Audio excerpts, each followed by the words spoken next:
अभी मैंने आप लोगों से डिस्कस भी किया था, फिर से ये आर्टिकल है, इसलिए कहते हैं कि डेली डिस्कशन सुनने से कई सारे टॉपिक तो आप लोगों के रिवीजन हो जाते हैं। एक देश का ये रोल होना चाहिए कि कार्बन को किस तरीके से वो ट्रीट कर रहे हैं, और जो कार्बन ज्यादा रिलीज नहीं कर रहे हैं उसको इस चीज का बेनिफिट होना चाहिए, और जो कार्बन ज्यादा रिलीज कर रहा है उसके ऊपर में कुछ ना कुछ आप लोगों को इंपोज करनी पड़ेगी चीजें। सबसे पहले तो आप लोगों के लिए प्रीलिम्स में क्या क्वेश्चन पूछा जाएगा कि कॉन्फ्रेंस ऑफ पार्टी ये 29th जो यहाँ पर होने वाली है, भाई साहब ये कहां पर होने वाली है? पेरिस एग्रीमेंट का आर्टिकल नंबर 6 ये प्रोवाइड कराता है फ्रेमवर्क कि कार्बन मार्केट को कैसे लेकर चल सकते हैं।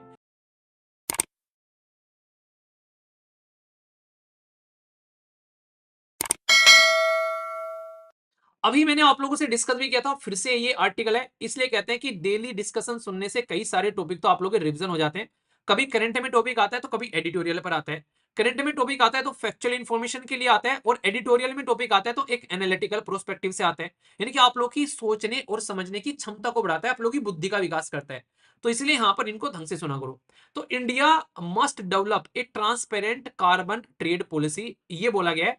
फ्री फेयर ट्रेड के तहत में यहां पर बात की जा रही है, और किसके रेफरेंस में बात की जा रही है, तो रेफरेंस मैं आप लोगों को समझाऊंगा इस पर्टिकुलर आर्टिकल के अंदर में। वैसे ये टॉपिक मैंने ऑलरेडी आप लोगों से डिस्कस किया था बहुत ही तसल्ली में, तो अभी कुछ और नई बातें इसके अंदर में समझेंगे, तो वो भी आप लोग अच्छे से कनेक्ट करिएगा, ठीक है। सबसे पहले इंडिया का रोल क्या हो सकता है कार्बन मार्केट के अंदर में? कार्बन मार्केट मतलब एक देश है जिसका नाम है भूटान, भाई साहब वो बहुत ही लो स्केल पर कार्बन जो है आज के डेट में रिलीज करता है इन्वायरमेंट के अंदर में। एक देश है चाइना, भाई भर भर कर रिलीज करता है। तो यहां पर इन्वायरमेंट में अगर कहीं गर्म टेम्परेचर बढ़ रहा है तो उसका इंपैक्ट तो पूरी दुनिया पर पड़ेगा। भले ही भूटान रिलीज न कर रहा हो, पर लेकिन भूटान जो है वो झेलेगा तो जरूर भाई साहब इस गर्मी को यहाँ पर, क्योंकि गर्मी ऐसे तो नहीं कि चाइना के ऊपर ही रहेगी, भूटान के पास में नहीं जाएगी। तो ये सबसे बड़ी समस्या आज की डेट में यहाँ पर देखने को मिलती है। तो उसी के बारे में मैं आप लोगों से बात कर रहा हूँ। अभी फिलहाल हर एक देश का ये रोल होना चाहिए कि कार्बन को किस तरीके से वो ट्रीट कर रहे हैं, और जो कार्बन ज्यादा रिलीज नहीं कर रहे हैं उसको इस चीज का बेनिफिट होना चाहिए, और जो कार्बन ज्यादा रिलीज कर रहा है उसके ऊपर में कुछ ना कुछ आप लोगों को इंपोज करनी पड़ेगी चीजें। पर यह भी ध्यान रखना पड़ेगा कि वो देश डेवलपिंग कंट्री है या फिर वो देश जो है वो डेवलप कंट्री है, यानी कि अमीर देश है या फिर पुअर देश है, ये भी चीज आप लोगों को ध्यान रखनी पड़ेगी।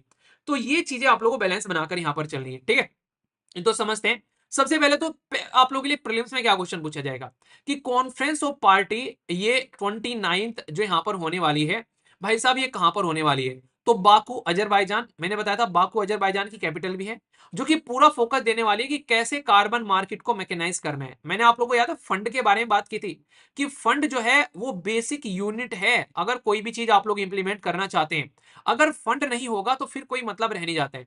इंडिया यानी कि भारत का ऑब्जेक्टिव क्या है? हम लोगों ने 2070 तक आप लोगों को पता है अपने आप को कार्बन एमिशन फ्री बनाना है, जीरो पर लेकर आना है। तो इंडियन गवर्नमेंट अपने आज के जो डिसीजन है उसको लेकर चलेगी, कैसे ट्रांजिशन में लेकर जाए कि यहां पर हमारे देश की जो इंडस्ट्री है जो कार्बन एमिट करती है उसको कैसे हम लोग कम करें, और कैसे इनहेंस करें क्लाइमेट फाइनेंस को, ताकि यहां पर क्लियर गाइडलाइन देखने को मिले कि कार्बन की ट्रेडिंग देखने को मिले। मतलब आज की डेट में मान लीजिए आप लोग इसको थोड़ा सा डिटेल में लेकर चलता हूं मैं आप लोगों को। हमारा देश है भारत, भारत के अंदर में कितनी कंपनी ऐसी होंगी जो कि बहुत ज्यादा पोल्यूशन फैला रही है? दुनिया भर की होंगी। कई सारी कंपनी ऐसी होंगी जो कि पोल्यूशन नहीं फैला रही है, वो इफेक्टिवली काम कर रही है। ऐसे ही कितने सारे देश हैं जो पोल्यूशन फैला रहे हैं? बहुत सारे होंगे। कई सारे देश ऐसे हैं जो बिल्कुल पोल्यूशन नहीं फैला रहे हैं। तो पोल्यूशन कम करने वाले देश और पोल्यूशन ज्यादा करने वाले देश को, जैसे पोल्यूशन ज्यादा करने वाले देश पोल्यूशन कम करने वाले देश को यहाँ पर कुछ ना कुछ सपोर्ट प्रोवाइड कराएं, ऐसे ही पोल्यूशन कम करने वाली कंपनी को यहाँ पर पोल्यूशन ज्यादा करने वाली कंपनी को सपोर्ट प्रोवाइड कराए। तो ये इंटरनल और एक्सटर्नली इनको आप लोग कंपेयर करो कि आज की डेट में मान लीजिए गुजरात जो है वो दुनिया भर का कार्बन एमिशन कर रहा है, या मुंबई दुनिया भर का कार्बन एमिशन कर रहा है, पर लेकिन आसाम तो नहीं कर रहा है, यहाँ पर मणिपुर या मिजोरम तो नहीं कर रहा है। तो भाई आसाम और मणिपुर मिजोरम में भी आप लोग इस तरीके का ट्रेडिंग पैटर्न सेट कर सकते हो यहाँ पर, ताकि इंटरनली जब हम लोग इसको इंप्लीमेंट करेंगे ग्राउंड लेवल पर तो पॉजिटिव रिजल्ट अपने आप निकल कर आएंगे आउटसाइड में। ये चीजें आप लोग यहाँ पर देख सकते हो। मतलब ऐसा है कि अगर देश के अंदर में डेमोक्रेसी चाहते हो तो पहले ग्राउंड लेवल पर पॉलिटिकल पार्टी के अंदर में तो डेमोक्रेसी लेकर आओ। पॉलिटिकल पार्टी के अंदर में डेमोक्रेसी नहीं है, देश के अंदर में डेमोक्रेसी चाहते हो आप लोग यहाँ पर, तो इसलिए आप लोग को चीजें अंडरस्टैंड करनी पड़ेगी यहाँ पर, ठीक है। अभी यहां पर आप लोग समझने की कोशिश करो। अभी यहां पर अंडरस्टैंड करते हैं कार्बन मार्केट डिफाइन कैसे किया जा रहा है। कार्बन मार्केट क्या है, ये फैसिलिटेट करती है ट्रेडिंग करना। जैसे आप लोग ट्रेडिंग करते हैं ना, सामान खरीदना और बेचना, यहाँ पर ऐसे ही कार्बन क्रेडिट यहाँ पर दिए जा रहे हैं बेसिकली, जो कि रिप्रेजेंट करता है ग्रीन हाउस गैस का एमिशन कितना कर रहा है एक पर्टिकुलर इंसान, एमिशन रिडक्शन कर रहा है यहाँ पर और अचीव कर रहा है थ्रू वेरियस प्रोजेक्ट। तो मतलब इसको डिफाइन इस तरीके से किया जा रहा है कि कार्बन क्रेडिट दिए जाएंगे उस पर्टिकुलर मार्केट को, कंपनी को, देश को, जो कि यहाँ पर ग्रीन हाउस एमिशन का जो गैस का एमिशन है वो रिड्यूस कर रहा है अलग अलग प्रोजेक्ट लगाकर। यानी कि मैं आप लोगों को बोलूं कि आप लोगों ने कितना एफर्ट लगाया है अपना एग्जाम क्लियर करने के लिए। भाई हमने एनसीईआरटी पढ़ ली है, हमने तो भाई सारे पीवाईक्यूज देख लिए हैं, हमने सिलेबस पूरा कर लिया है। तो यहां पर इसका मतलब है कि आप लोग सही डायरेक्शन में जा रहे हो। तो यानी कि आप लोग के वेरियस प्रोजेक्ट, वेरियस एफर्ट क्या है कि आप लोग सिलेक्शन ले सके। तो इसी तरीके से वेरियस एफर्ट क्या डाले हैं ताकि ग्रीन हाउस एमिशन को आप लोग कम कर सके। तो यह ग्रीन वॉशिंग नहीं करनी है, जो मैंने आप लोगों से एक आर्टिकल में डिस्कस किया था कि दिखाने के लिए भाई साहब एनसीईआरटी पढ़ ली, क्वेश्चन पूछो तो पता नहीं है कुछ भी। ठीक है, सिलेबस पूछ लिया, कुछ पूछो भाई साहब ये किस टॉपिक में आएगा, ये पर्टिकुलर डिस्कशन चला है कौन से टॉपिक में आएगा, तो भाई एकदम मुंह जो है उस पे एक सील पैक हो गया मुंह। तो ये नहीं होना चाहिए, पता हो भी होना चाहिए कि भाई क्या है चीजें। ठीक है, तो जो मैकेनिज्म है यहाँ पर, ये क्या कर रहे हैं कि रिड्यूस करना है या फिर यहाँ पर, या फिर आप लोगों को रिमूव करना है एमिशन। क्योंकि यहाँ पर अगर आज की डेट में आप लोग खुद सोचो, जो काम हम लोग कोयले से कर रहे हैं, अगर वही काम हम लोग सोलर एनर्जी से करने लगे तो काम सुधर जाएगा। अभी एक इंटरेस्टिंग चीज मैं आप लोगों को बताऊं, दुनिया भर में एक ऐसा प्रोजेक्ट चल रहा है जिसमें टाइम प्रेचर को कम करने की कोशिश की जा रही है। और टाइम प्रेचर को कम करने के लिए वो क्या कर रहे हैं, डायमंड की जो डस्ट होती है उसको फैलाने की कोशिश की जा रही है पूरी अर्थ के ऊपर में, कि डायमंड की डस्ट फैला देंगे। तो डायमंड की डस्ट फैलाने का क्या फायदा होगा, आप लोग सोच के देखो। ये बहुत ही बड़ा ट्रिलियंस ट्रिलियंस वो ट्रिलियंस ऑफ रुपी का, ये डॉलर का प्रोजेक्ट होने वाला है, जिसमें कह रहे हैं कि डायमंड की डस्ट फैला देंगे। इनका एक कॉन्सेप्ट है ज्योग्राफी के अंदर में, जिसको बोलते हैं एल्बिडो। एल्बिडो का कॉन्सेप्ट आप लोग समझते हैं, यानी कि आज की डेट में सूरज की रोशनी जब धरती पर आती है तो भाई साहब रिफ्लेक्शन उसका होता है अगर वो चीज व्हाइट पर आकर गिरती है। इसलिए कहते हैं गर्मियों में, बुजुर्ग कहते हैं ना कि गर्मियों में कपड़े व्हाइट पहना करो। क्यों? क्योंकि रिफ्लेक्ट होकर चली जाती है जो सूरज की रोशनी आएगी, तो आप लोग गर्मी नहीं लगेगी। पर लेकिन अगर ब्लैक आप लोगों ने कपड़े पहन लिए तो भाई आप लोगों की शरीर के अंदर में घुसकर आप लोगों की आत्मा को भी गर्म कर देगी, इतनी गर्मी पड़ती है आज की डेट में। तो इसीलिए कहते हैं कि व्हाइट कलर के कपड़े पहना करो गर्मियों के अंदर में, और ब्लैक कलर के कपड़े पहना करो सर्दियों के अंदर में। तो इससे आप लोग की बॉडी का जो टेम्परेचर है उसको रेगुलेट करने में हेल्प मिलेगी यहाँ पर। तो ये चीज करना चाह रहे हैं यहाँ पर ग्राउंड के ऊपर में, कि जो जो बेसिकली डायमंड है उसकी डस्ट अगर फैलाएंगे, वो व्हाइट डस्ट जो है, जो सूरज की जो रोशनी आएगी उसको रिफ्लेक्ट करेगा। तो जब मैं ये टॉपिक पढ़ रहा था तो मुझे एक बात समझ आई छोटी सी। मैंने कहा यार इतना दिमाग लगाने की क्या जरूरत है, डायमंड डस्ट फैला रहे हो, इसके अपोजिट में आप लोग ऐसा भी तो कर सकते हो ना। आज की डेट में मतलब ये तो बहुत ही महंगा प्रोजेक्ट हो गया आप लोगों का। एक एक रूल बना दो, एक स्टैंडर्ड प्रोसीजर बना दो कि भाई जो भी अपने घर बनाएगा, अपने घर के ऊपर में वो एक व्हाइट वॉश करेगा अपने घर के ऊपर में यहाँ पर, और उसको प्रॉपर मेंटेन रखेगा, उसको साफ किया करेगा, काई वाई जम रही है तो उसको हटाया करेगा। तो व्हाइट वॉश होंगी यहाँ पर। जितने भी सोलर पैनल है उसकी स्टडी करो, और सोलर पैनल को कुछ इस तरीके से चेंज करो ताकि सोलर पैनल का कलर भी आप लोगों को व्हाइट देखने को मिल जाए। यहाँ पर जो सड़कें बनाई जा रही है, सड़कों में इस तरीके का मटेरियल का इस्तेमाल करो कि वो मटेरियल जो है आप लोगों को व्हाइट कलर का देखने को मिले कहीं ना कहीं। एक तरीके से सड़कों में मटेरियल का आप लोग इस्तेमाल कर सकते हैं। तो मतलब आप लोग ये डायमंड डस्ट जो आप लोग इतना महंगा प्रोजेक्ट लेकर आ रहे हो, उसकी जगह अगर आप लोग ये छोटे छोटे से एफर्ट डालने स्टार्ट करोगे यहाँ पर, कि भाई कोई भी अगर आउटसाइड घर के अगर कोई भी कलर कर रहा है तो वो लाइट होना चाहिए या फिर व्हाइट होना चाहिए। ऐसे कोड बना दो पूरे देश के अंदर में, कोई ऐसा नहीं कर रहा तो उसके ऊपर में पेनल्टी लगा दो यहाँ पर। तो ये क्या होगा, ये बहुत ही आसान तरीके से, जैसे जयपुर है, जयपुर जयपुर में बेसिकली मैं गया था, तो जयपुर एक तरीके से पिंक सिटी आप लोगों को देखने को मिलती है। नॉर्मली कहते हैं कि पिंक है सारे वहां पर घर। ठीक है, हालांकि मतलब ज्यादा नहीं है अगर देखोगे, तो नॉर्मली बोला जाता है पुरानी चीजें अगर आप लोग देखोगे। पर लेकिन आज की डेट में अगर बोलो सबको भाई साहब व्हाइट करना है यहाँ पर, तो यहाँ पर ये कोई ऐसा नहीं कि ज्यादा टफ काम है, क्योंकि 2-3 साल में हर एक कोई ना कोई अपने घर को व्हाइट वॉश कराता ही कराता है नॉर्मली। तो उसको बोल दो कि व्हाइट कलर होना चाहिए छतों के ऊपर में एटलीस्ट यहाँ पर। तो ये चीजें आप लोग समझ सकते हो। तो बहुत सारी ऐसी छोटी छोटी चीजें हैं, बाकी आप लोग सजेशन दीजिए कि क्या क्या सजेशन यहाँ पर हो सकते हैं। तो एल्बिडो का जो इफेक्ट होता है वो काफी कम हो जाएगा, तो उसकी वजह से क्लाइमेट चेंज जो है, कहीं ना कहीं जो टेम्परेचर जो बढ़ रहे हैं यहाँ पर, वो टेम्परेचर अपने आप कम होना स्टार्ट हो जाएगा। तो ये चीजें समझाने की कोशिश की जाती है। तो यहाँ पर एमिशन को रिमूव करना और शिफ्ट होना रिन्यूएबल एनर्जी की ओर, यहाँ पर फॉरेस्ट आप लोग पेड़ लगा सकते हो, ये एक अच्छा तरीका आप लोग बोल सकते हो। तो यहाँ पर अगर मैंने क्रेडिट कमा लिए हैं ऐसा कुछ काम करके, तो भाई जो क्रेडिट मैंने अर्न किए हैं, मैं उनको बेच भी सकता हूं दूसरी पार्टी को यहाँ पर। तो ये पैटर्न कैसे चलेगा, तो जैसे आज की डेट में आप लोग देखें ना, जैसे स्टॉक मार्केट चलती है, स्टॉक मार्केट क्या होती है, एक इंसान जाकर वहां पर कोई भी आईपीओ खरीदता है, जैसे कोई आईपीओ आता है नया, इनिशियल पब्लिक ऑफरिंग बोलते हैं, तो वहां पर किसी कंपनी में ट्रेडिंग करता हुआ कोई इंसान नजर आता है। आप लोग म्यूचुअल फंड में इन्वेस्ट करते हो, तो वो क्या करते हैं, वो भी आगे चल के स्टॉक मार्केट में उसको इन्वेस्ट करते हैं, वहां से प्रॉफिट कमाते हैं। तो ये क्या, ये ट्रेडिंग है। तो यहाँ पर स्टॉक मार्केट जैसा ही ट्रेडिंग करने की बात की जा रही है। भाई कार्बन एमिशन की भी ऐसी ट्रेडिंग की जाए, जिस इंसान ने एफर्ट डाले, कुछ अच्छा किया है, वो इंसान अपने क्रेडिट जो उसने अर्न किए हैं उन क्रेडिट को बेच सकता है। ये बिल्कुल ऐसे ही है जैसे आप लोग आज की डेट में वर्चुअल करेंसी का इस्तेमाल करते हो, तो काइंड ऑफ वर्चुअल क्रेडिट आप लोगों को देखने को मिलेंगे जो इस तरीके से इस्तेमाल करते हुए हम लोग यहाँ पर नजर आएंगे। ठीक है, तो ये चीजें समझ सकते हो। तो ये बहुत ही बेसिक है, इंपॉर्टेंट है यहाँ पर। और जो ये कह रहा है ना कि सर आर्टिकल से भटक गए हैं, ये जो मैंने आप लोगों को बताया है, ये पूरा एक टॉपिक है जो रिसेंटली बहुत ज्यादा न्यूज में है। जो मैं भटकता हूँ ना, वो ऐसा नहीं मैं ऐसे ही जाने अनजाने में भटक जाता हूँ, कभी कभी इमोशनल हो जाता हूँ, भटक जाता हूँ। पर ये जो एल्बिडो वाला कॉन्सेप्ट बताया और ये जो टॉपिक मैंने आप लोगों को समझाया डायमंड वाला, ये सारा, ये आगे आप लोगों को रेगुलरली न्यूज में देखने को मिलेगा। ये दुनिया का सबसे कॉस्टली प्रोजेक्ट इंप्लीमेंट करने जा रहे हैं यहाँ पर क्लाइमेट चेंज के इंपैक्ट को कम करने के लिए। तो ये भटका नहीं हूं, ये साइड में एक इंपॉर्टेंट इंफॉर्मेशन दे दी है, कल को चलकर एग्जाम में आएगा तो उस टाइम पर याद आएगा कितना भटका था मैं। ठीक है, तो भोला वाला कॉन्सेप्ट मत लगाओ यहाँ पर। तो जो बताया वो एक टॉपिक कवर कर दिया साइड में आप लोगों के लिए छोटा सा। ठीक है, तो यहाँ पर एल्बिडो का कॉन्सेप्ट आप लोगों को बताया, जो ज्योग्राफी का एक छोटा सा टॉपिक है जो समझ में नहीं आता। तो एल्बिडो जो होता है, व्हाइट चीज का एल्बिडो ज्यादा होता है। अगर आप लोग कोयले का एल्बिडो देखोगे तो वो आप लोगों को अलग देखने को मिलेगा, नेगेटिव में, क्योंकि वो एब्जॉर्ब कर लेगा सारी चीजें। तो एल्बिडो इस तरीके से इफेक्ट के बारे में सर्च कर लेना। ठीक है, तो टॉपिक से भटक गए। 2016 से पढ़ा रहा हूँ यार, इतना तो समझ में आ ही जाता है क्या पढ़ाना है क्या नहीं पढ़ाना है। ठीक है, तो सुन लिया करो थोड़ा सा, ठीक है ना। मम्मी पापा के ऊपर ज्यादा क्वेश्चन मार्क नहीं लगाया करते, उन्हें सारे एक्सपीरियंस है जो जिंदगी तुम जी रहे हो, जी कर आ चुके हैं। ठीक है, पेरिस एग्रीमेंट का आर्टिकल नंबर 6 ये प्रोवाइड कराता है फ्रेमवर्क की कार्बन मार्केट को कैसे लेकर चल सकते हैं। तो ऐसा नहीं कि ये आज की बात है, ये भाई साहब ऑलरेडी 2015 में जब पेरिस एग्रीमेंट हुआ था वहां पर भी इसके बारे में बात की गई थी कि भाई कैसे एमिशन को हम लोग यहाँ पर रिड्यूस कर सकते हैं और यहाँ पर कैसे हम लोग इसको लेकर सही डायरेक्शन में यहाँ पर चल सकते हैं। ठीक है, इसमें सब सेक्शन है यहाँ पर जो कि इसको बेसिकली बात है, एक्सेप्टेबल बनाओ कार्बन रिडक्शन एक्टिविटीज को यहाँ पर, और वेरीफाई कराओ, रिक्रूटमेंट पार्टनरशिप करो, इसके लिए गाइडलाइन लेकर आओ।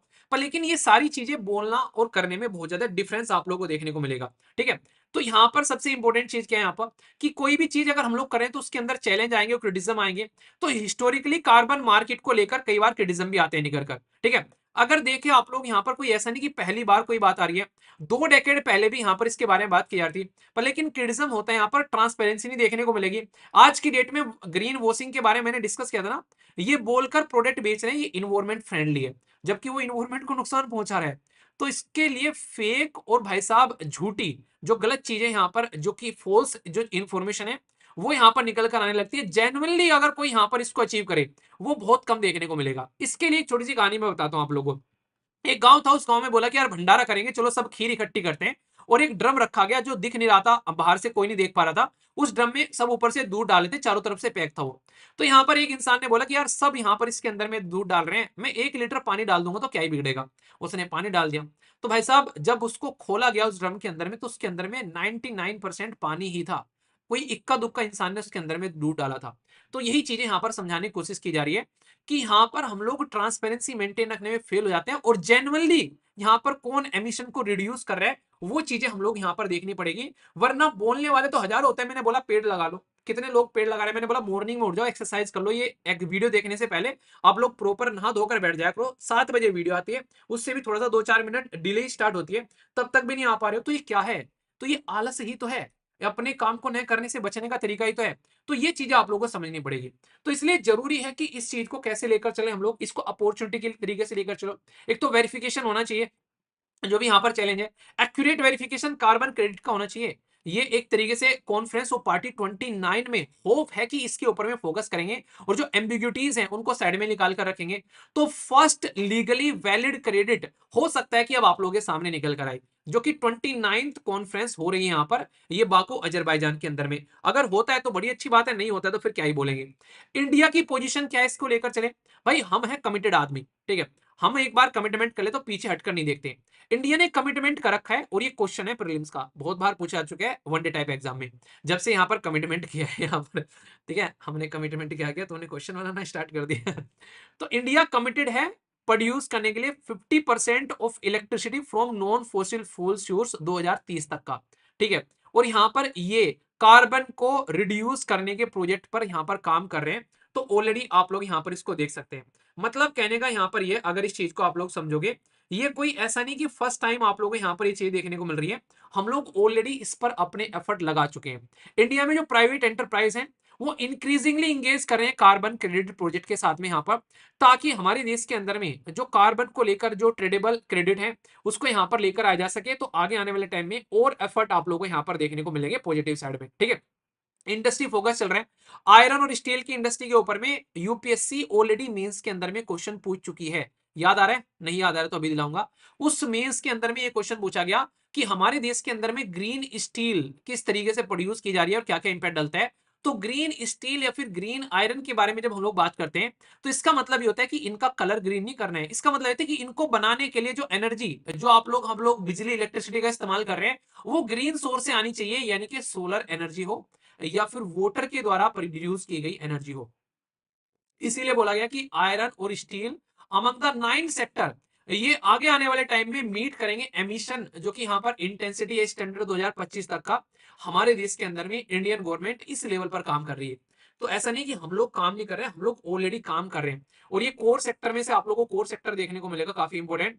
मैं एक आर्टिकल डिस्कस करूंगा अभी आगे भी, उस पर्टिकुलर आर्टिकल में आप लोगों को बताऊंगा कि जर्मनी ने कैसे हेल्प की। जर्मनी वाला आर्टिकल होगा तो वहां पर डिस्कस करेंगे। चैलेंज क्या है यहां पर बात की जा रही है, कॉम्प्लेक्स कैलकुलेशन आप लोगों को देखने को मिलेगी, क्योंकि ये चीजें सब्जेक्टिव हैं। कोई कंपनी, ये बिल्कुल ऐसे है, मैं आप लोगों को रियलिटी में बताता हूं। मैं आप लोगों को बोलता हूं डेली कि आप लोगों को आज इतना पढ़ लेना, जो आप लोगों को पढ़ना है डेली मॉर्निंग में वीडियो के नीचे कमेंट कर देना, और फिर शाम को आकर उस पर टिक लगा देना कि ये चीजें हम लोगों ने कवर कर ली। अब मान लीजिए आप लोगों ने क्या किया, मॉर्निंग में उसको लिख दिया कि भाई ये मुझे कवर करना है, और शाम को आके आप लोगों ने इज्जत बनाए रखने के लिए बस वैसी टिक लगा दी, ताकि सब देख रहे हैं यार, टिक तो लगा ही देते हैं यहाँ पर। अब कौन ऐसा है कि तुमको जाकर चेक कर रहा है कि तुमने वो पढ़ाई की कि नहीं की?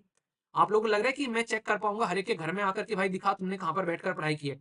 तो ये चीजें कहीं ना कहीं कैलकुलेट करना कॉम्प्लेक्स है, ये दिखाना। ये बिल्कुल ऐसे जैसे राइट टू प्राइवेसी, कोई इंसान अपने प्राइवेट स्पेस में क्या कर रहा है उसको कैसे आइडेंटिफाई कर लोगे तुम यहाँ पर? इसलिए मैरिटल रेप वाला जो कॉन्सेप्ट है वो आज तक भी उसका सोल्यूशन निकलता हो प्रॉपर नहीं निकलकर सामने आता है। तो इंडिया काम कर रहा है, पर लेकिन उसका रियलिटी में कैसे हम लोग काउंट कर पाएंगे, देखने वाली बात होगी। तो वे फॉरवर्ड में क्या है यहां देख लेते हैं। ये वे फॉरवर्ड, सबसे पहले पॉलिसी डेवलपमेंट यहां पर, दूसरा रेगुलेटरी इन्फोर्समेंट होना चाहिए जो ला दिया, और ग्लोबल लेवल पर भी काम करना पड़ेगा। तो ये तीनों पॉइंट ऐसे हैं जो आप लोग यहां पर इस्तेमाल कर सकते हैं। तो यहां पर भी आप लोग का पूरा जो टॉपिक है एडिटोरियल जो है वो सिस्टमेटिक वे में आप लोग का हो गया यहाँ पर, पूरा एक आंसर राइटिंग के तरीके से, और पूरा आप लोग यहाँ पर प्रीलिम्स के भी पॉइंट ऑफ से अगर कोई पूछे हमने क्या क्या स्टेप उठाए हैं, दुनिया में क्या क्या चल रहा है, तो ऐसे आप लोग लेकर चलिए। क्योंकि इन्वायरमेंट अच्छा प्रोवाइड कराना, आप लोग को याद है ना, अभी हमारे सुप्रीम कोर्ट ने इसके ऊपर में जजमेंट भी दिया था कि अगर हरियाणा, पंजाब, उत्तर प्रदेश अगर यहाँ पर पुराली जलाई जा रही है, यानी कि आज की डेट में अगर वहां पर जो बेसिकली जो घास फूस को जलाया जा रहा है सर्दियों के मौसम में, तो ये इंसान की राइट टू हेल्थ के ऊपर में भी इंपैक्ट डाल रहा है, right to live with personal liberty. तो आर्टिकल 21 के अंदर में यहाँ पर फंडामेंटल राइट है कि एक अच्छा इन्वायरमेंट होना चाहिए। तो दुनिया भर के लोगों के फंडामेंटल राइट का हनन किया जा रहा है, अगर इस चीज को आप लोग यहाँ पर समझोगे, ठीक है, समझ में आ गया? तो ये आप लोग यहाँ पर समझ सकते हो।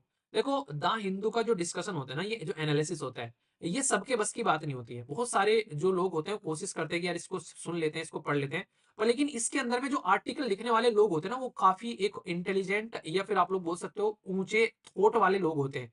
और जिस इंसान का थॉट प्रोसेसर अभी अच्छा डेवलप नहीं हुआ है, वो इंसान इसको जल्दी से पचा नहीं पाता है, ठीक है। इसलिए कई सारे बच्चे बोलते हैं सर कई सारी बातें ऐसी होती हैं जो मतलब एक तरीके से काफी टफ लगती हैं। आप चीजों को रेगुलर सुनो, आप लोगों का रिवीजन होगा, आराम आराम से टॉपिक समझ में आना स्टार्ट होगा। कोई माँ के पेट से सीख के नहीं आता है। पहली बार अगर सुन रहे हो तो ट्राई करो कि उसको रेगुलर सुनते रहो। 8-10 दिन के अंदर में आप लोगों को चीजें समझ में आने लगेगी काफी अच्छे से। वो टॉपिक आप लोग की अंडरस्टैंडिंग डेवलप करने लगेगा, आप लोग का थॉट प्रोसीजर चेंज होने लगेगा, और आप लोग रियलिटी में लाइफ में इंप्रूवमेंट देखते हुए नजर आओगे। पर लेकिन ये ऐसे ही होता है जैसे जिम में पहले दिन जाते ही बॉडी नहीं बनती है, पहले दिन ही आप लोग मिल्खा सिंह नहीं बन जाओगे। आराम आराम से चीजों को लेकर आप लोग को चलना है, ठीक है। समझ में आ गया? तो बेहतरीन आर्टिकल था, कोई डाउट आप लोगों को नहीं होना चाहिए इसको लेकर।